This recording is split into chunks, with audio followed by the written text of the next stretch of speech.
បងប្អូននេះទឹកដីខេត្តកំពង់ឆ្នាំងខាងស្រុកកំណើតខ្ញុំនេះអានេះផ្លូវចូលច្រកចូលកន្លែងសាលានេះអានេះយើងផ្លូវចុះអានេះគេមានកម្មចដើឲ្យយើងចុះនេះ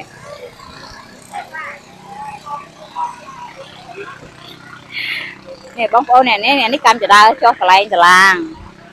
ខេត្តកំពង់ឆ្នាំង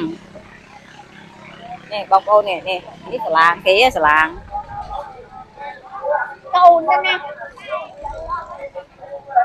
នេះបងប្អូននេះសាលាគេធំណានេះហើយខាងនោះទលេហើយនឹងភ្នំនាងកងរីតែគេសម្គាល់ថាខេត្តកំពង់ឆ្នាំងមានភ្នំកងរីបងប្អូននេះមើលណាភ្នំកងរីហើយនេះទលេធំណាបងប្អូនអើយនេះខាងនេះទៀតនោះនេះកាមេរ៉ាចាក់ទៅនោះបងប្អូនធំណាទលេខាងកំពង់ឆ្នាំងអាហ្នឹងស្រុកកំណើតខ្ញុំណាបងប្អូននេះអានេះភ្នំកងរីនេះភ្នំកងរីបងប្អូនអត់ស្គាល់ភ្នំកងរីអាហ្នឹងហើយកន្លែងភ្នំសម្គាល់ខេត្តខ្ញុំហើយនេះសាឡាងធំ